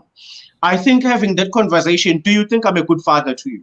Where can I improve? I don't think we can ever go wrong. Secondly, still also on that issue of fatherhood, and I want to come to that question that came in, because let's be realistic. There are men who want to be fathers, but they are having serious tensions with the mothers of their children. You know? Firstly, I'm going to come from this angle. In all my years as a pastor, a man has never asked me to intervene in their right as a father. Only women approach me. Women come and say, help me. The father of my child is not involved. For me personally, I need to hear more men say it. Women are coming to us saying, I need your pastoral assistance. Help me. My baby dad is not involved. My question is, where are the men? Why are you not coming to us? Why are you not asking us to organize meetings and intervene because you are being denied your right to be a father? Then, yes, there are extremes. Recently, you interviewed a friend of mine, a pastor who is now a lawyer, Pastor Mandla, or as we now call him, Attorney Mashian. Yes. Let's also be realistic, because you see, if men came to me as a pastor and they said, come arbitrate between me and the baby mama, and I do that and I realize this woman is hell-bent on not letting this man be a father, now I bring in Mashian. Mashian, this needs legal intervention. This father cannot be denied his right. So far, regrettably, men have not been bothering us. It's the women that have been bothering us. And I'm throwing a challenge and I'm saying, you say you want to be a father and the woman is standing in your way. Call me as your pastor. WhatsApp me as your pastor. Then let me link you to a lawyer when we've done everything we can in the Christian spirit and this woman does not agree. Let's give your daughter all evidence that you moved heaven and earth to be her father. It was heaven and earth that failed you. Then we know you didn't fail. Heaven and earth failed, but you have done your part. Sure. I'll give you now, Pastor Zondi, but there's a question specifically for you here. And then Ufundiswa Moses said, I think, linking to what Mazibuko was saying, if it said that some or most women beg the fathers to be present for their girl child, instead they prefer to raise a girlfriend or a stepmother children, but absent to his own. I mean, it's a real problem. And then Ufundiswa Zondi is coming back to say, Kolele Masuku Zonuti, sometimes talking to you, Dr. Zondi, the disconnect is due to these 3 or 4 having different ideas about ukukhulisa umntwana, but also exacerbated by ukungavani kwabazali. So you have now these people, all of them involved with this child. They disagree about how to raise this child. But there's also this tension that's there, there's conflicts between them. And then the last I'll read for now is Wandisile Godlo. Thanks, my pastors. Does your girl know that you love their mother? How often do you play with their mother in their presence and hugging each other's bejongil? And I think it's a very powerful comment there that was amplifying what Mazibuko was saying. Go ahead, Pastor Sipho. That is very important. The last point, which is very important. Having fun with their mother in front of them. I mean, my girls have seen me kissing their mother. They always do. I think I'm sure that is a house of kisses. I'm sure. look, I'm not doing it for them. I'm doing it for me. but in the process, they're learning something. you know, my girls. You know, my girls, especially my second boy, she's 25, but she still does something very crazy. You know, they just come in, we're sleeping, they just go, they just sleep in between us. They just sleep with us. You know, girls like to do that. I'm not sure about boys, I don't have a boy, but girls like to do that. You're sleeping, they just come in there.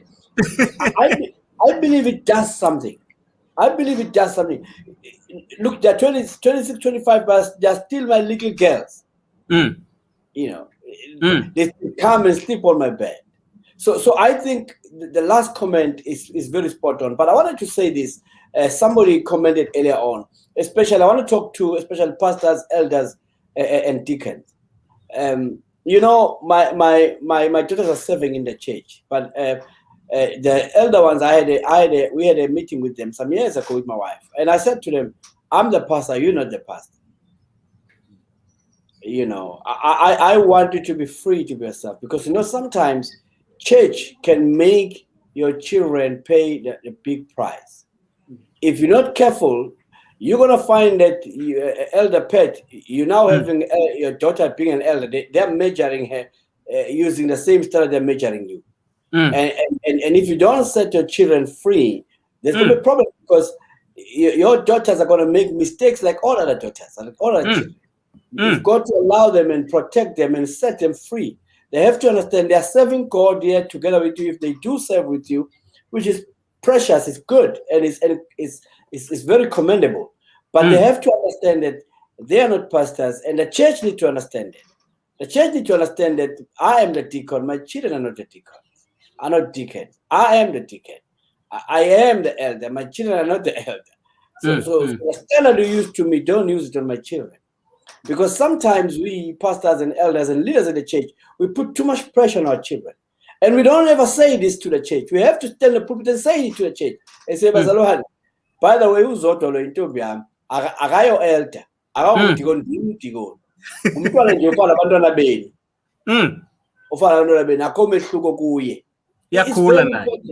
It's very important that the church understands. Otherwise, that's why we have a lot of pastors' children who run away from church, because the church is busy judging them in the same way they're judging her father. So it's very important. But I'm also interested in the relationship between Esther and Mordecai. Look at Esther. I really believe that if Mordecai was not there, Esther would not have risen to the occasion. Look at the words of Mordecai, who was more like a father to Esther, saying, who knows, maybe you were born for such a time as this. And Esther got an encouragement. So I wanted to stress that point, that fathers are encouragers. We have to encourage, and also emphasize this point.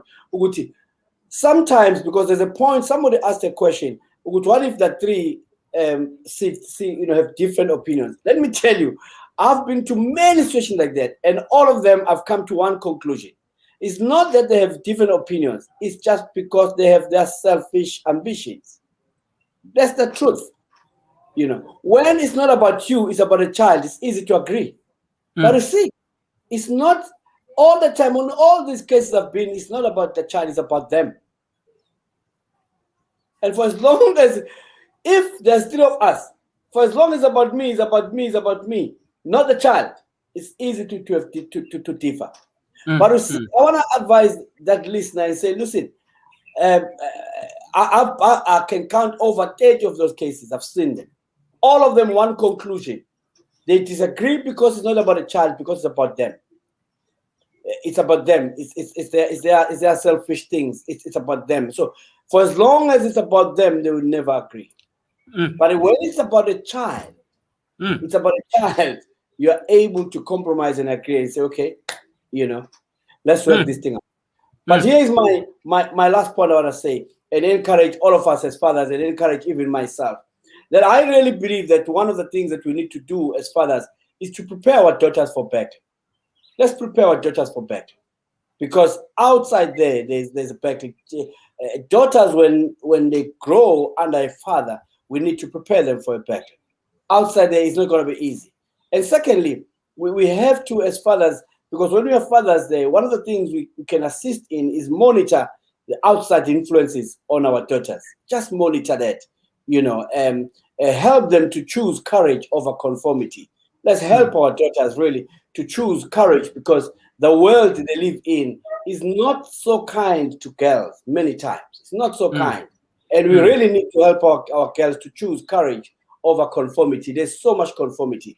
In the church, there's conformity. There's so much on you can't do this. There's so much in the culture you can't do this. With girls, there's so much you can't. I mean, the list of you can't to girls and women, I don't think women will survive. That you can't. That you can't in our culture. The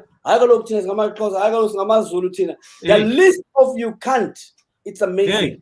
And they come to church, in a church where Christ has set them free. Even there's a list of you can't. So I'm saying one of the things is to teach our girls and encourage them to choose courage over conformity, and also teach them how to define their true self-worth. I think in Genesis, very important to teach our girls to define really true self-worth, and teach them really to refute myths, all the myths about girls. You at home, that's why fathers must be there, because we are the right ones to teach them about myths, because all these myths are suggesting that women are below than men. And so the other person to teach it is a man, is a father. Because all these myths that are there about women, about girls, are perpetuated by men. So the best person to teach it is a man. To say this is a myth, so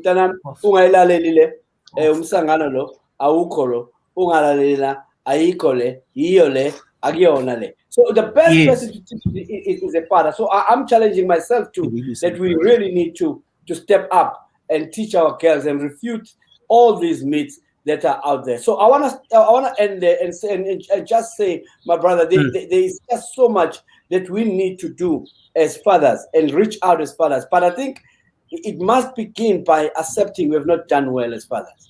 It must begin there, that all of us, we have not done really well.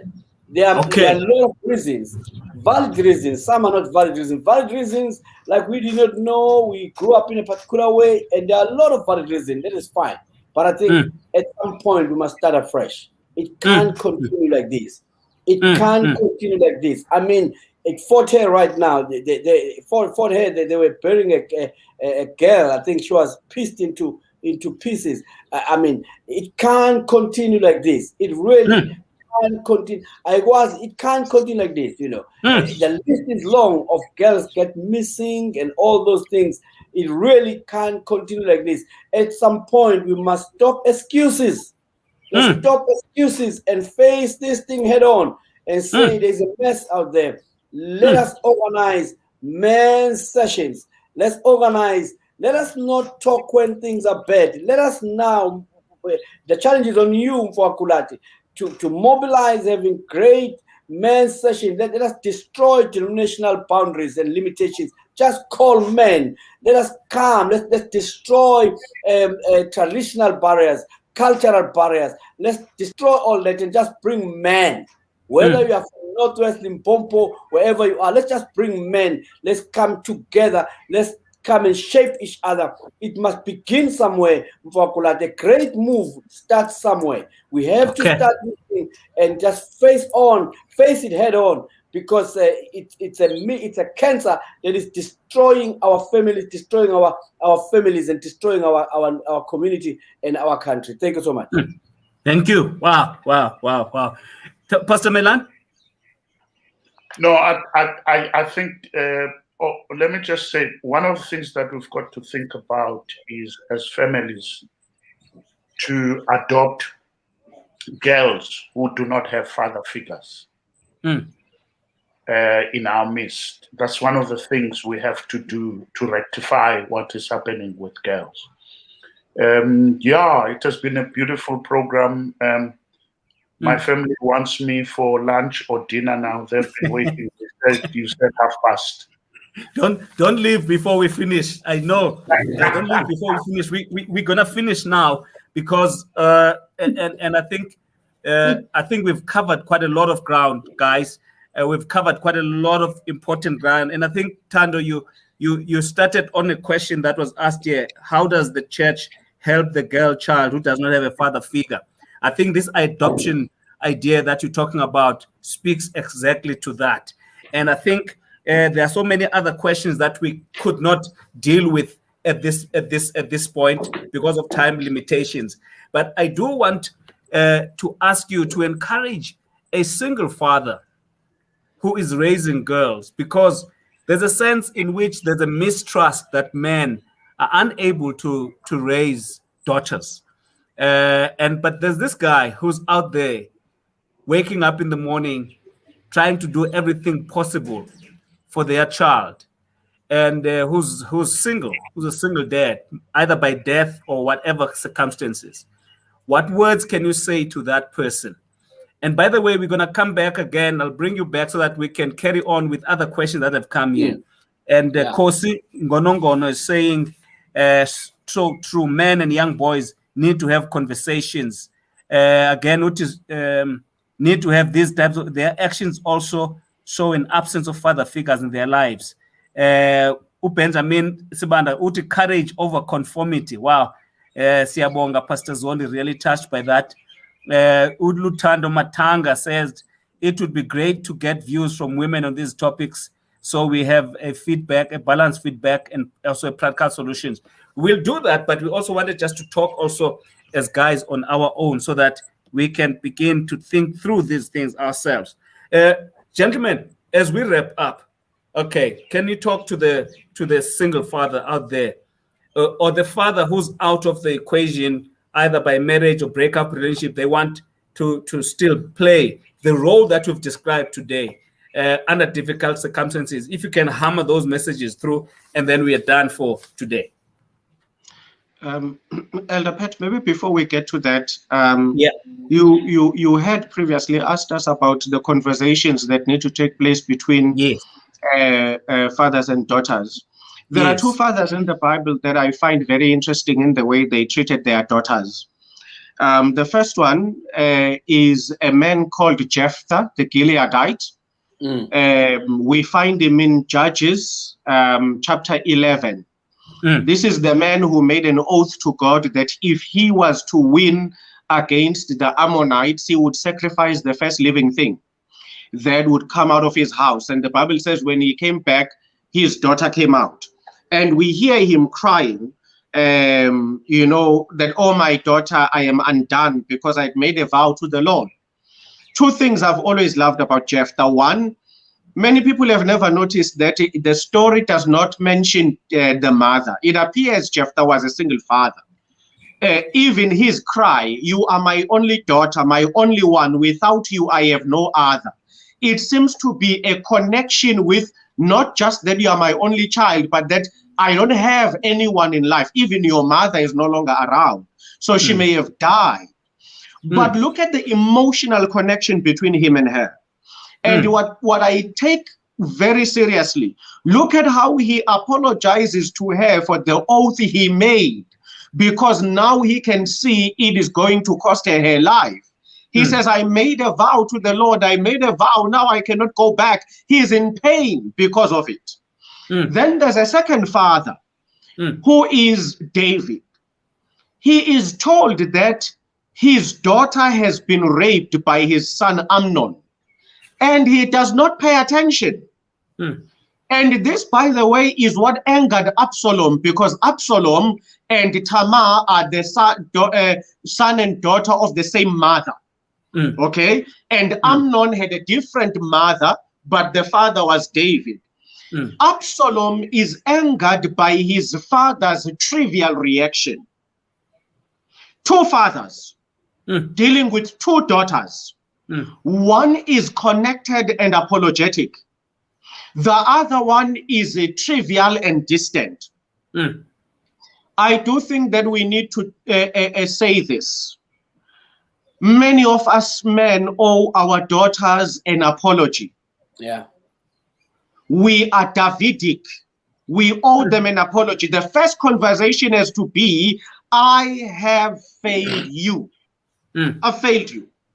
Some of the things that have happened to you are because I failed. And it's a difficult conversation to get a man to apologize. Never mind to his daughter, just his wife, or even a fellow man. A man apologizing to fellow men is a problem. Apologizing to his wife, a test of his faith. Apologizing to his children is a crucifixion. Even to God. You know, even to God. Even but to God. It has to happen. It has to happen. You know, and we should embrace those conversations like Jephthah, where we say, I've made mistakes. Then the second part, coming to what has also been raised now towards the end, between the fathers and the daughters. I believe strongly that men who are in a fathering position have to be the first that invite their daughters to say, please challenge me. I've just told you something. I would like you to challenge me. I would like you to disagree with me. Even if your daughter says, but I do agree with you, then you say, now I'm giving you homework. Go find reasons for disagreeing with me. I want you to come back and have a conversation with me where you differ with me about what I've said. Because if we don't do that, if we don't do that, you understand, as a father to boys, yes, we are having those conversations where I'm allowing them to add their views. But here's the problem.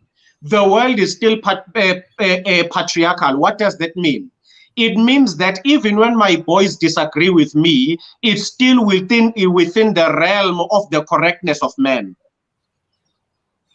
We are still running the world in a view that says to be a man is correct, to be a woman is different. I raised this on another group I was speaking to earlier on in the week, and I said, I'm disappointed when I listen to even big, powerful female CEOs.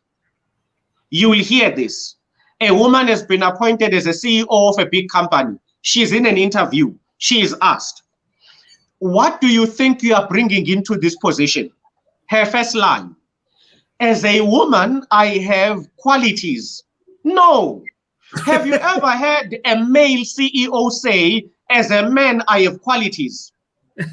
Men talk about the job. They don't talk about the agenda. What are you bringing into this post? Well, here's what I am skilled to do. But women, even in powerful positions, feel a need to first justify that they are going to be doing things differently by reminding everyone they are women. It comes from us fathers. We need to teach our daughters, learn to defend your ideas, not where they come from. Do not connect your ideas with your gender. Because in our boardrooms, we are sitting with powerfully apologetic women. How do we solve it? Fathers have to say, never say to me, as a woman, this is how I will do it. Say to me, as a skilled person, this is how I will do it. Now you are speaking as a human and you are not justifying your gender in the process. Wow. Guys, we've only have got, I mean, we're already over time, but let me give you less than a minute each and then we close. No, I'm smiling. I'm smiling because I'm living with a girl who contests me like crazy. and if she can hear this invitation, she can be like, okay, let me do it again. Let's go for it. No, I just want to say, any nation that brings good citizens, they are deliberate about what they do with their children, especially girls. And as a godly man, I'm given a mandate to bring that which is of me to a higher level. And I'm grateful to have other men. I've learned quite a lot that I'm going to implement for myself and my girl and my girls. And I'm grateful for them. Thank you. Pastor Zondi, close it up. Thank you so much. I want to first say to the men, those who are single fathers and who are involved, well done, Jenks. Well done. Carry on getting involved in the life of your child. Well done. In fact, don't even be afraid to take your daughter to church, take your daughter out. Well done. Don't even be afraid to change that nappy. Some of us never had the courage to change nappies. Yeah, I'm telling you, I'm being honest here. Some of us never had courage. I'm guilty there. You know what I'm saying? So my brothers, don't be afraid. Don't feel pity. Just get involved in the life of your daughter. Protect your daughter. But also to those daughters who are listening to me right now, my girls, never settle for less. Don't pity yourself. Stop pitying yourself. Never settle for less. Whether that less is brought by religion, brought by culture, never settle for less. You are meant for greater things. Keep on rising. The Lord is with you. You don't have to prove yourself. There's nothing to prove. Live your life. Live your life. God is with you. God is with you. And I want to say to the mothers who are having those daughters and fathers already involved, to say to those mothers who have been bringing up their girls alone, sorry. You know, we are sorry. We are sorry. Some of our brothers, they really misrepresented us. We are sorry for that. But we say we take our heads off from you. Well done for bringing up those girls. The Lord will bless you for doing that. So with those parting words, my brother, I'm looking forward to the next session where we're going to go deeper in terms of what can be done going forward. Thank you so much. Thank you so much, gentlemen. I really appreciate your time. And the people here also agreeing with me. Also, Spakolile here. Okay, Uti Ulidia, Thando Eslai, Uti, powerful presentation. Thank you, Putpet, and the panelists. Buwe again, Uti, thank you so much, Kulati. What an interesting discussion and a touching subject on its own. However, it's worth it. Thank you, pastors. I wish this can continue again. BK Konjwai, Uti, this is a powerful but also complex that today I don't expect much except to lay the foundation. I pray that the next time you spend time on the assorted branded families where children do not belong to these parents. I think that's another discussion that is growing in a society that is totally inept of dealing with this. Men have a lot to do in this area. This is phenomenal, and I congratulate you for this. Powerful, Taylor Stofile. I see that we also have got someone who's joining us from Zambia. Usichone, welcome. Welcome. I'd like to encourage all of you who are joining these conversations, please subscribe to our YouTube channel. And thank you so much for your time. And please suggest any topics for us to discuss. We have got guys here who can actually always be available to deal with you. Gentlemen, I don't have words to thank you enough for spending these 2 hours here that you could have taken from your families and from your work. Travel safely, Pastor Zondi, as you go back to Cape Town. Pastor Mazibuko, Thank you, sir. Pastor Melane, thank you. All the best to all our viewers. God bless you. Until next time. Thank you. Melane. Yeah. Umkile nabo abulambi. All right. Thank you so much to all of you who've joined us and graced us here. I think I've learned a lot from these great gentlemen. Thank you so much. Uti, let's have men conference. I agree with you there. Thando Matanga, Takalo Nemauluma. Thank you, gents. Thank you so much to you too. We will organize something like that, even if it's online, so that we can have everybody participate in this big issue. Today we scratched the surface. We didn't deal with everything that was there to deal with.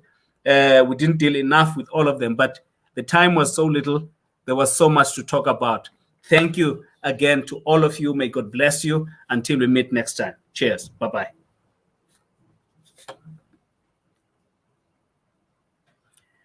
I see you there, Anela King Mwomvu. Thank you, sir. For those of you who may not have the time to stay until the end, you can go back and watch this on Facebook as well as on YouTube. Gulati Coaching and Consulting, that's a YouTube channel. And Patrick Gulati, that's a Facebook page. Share it with your friends, share it with your family, share it wide and far and wide so that this could form some discussions among us as families and so on. Thank you so much. All the best.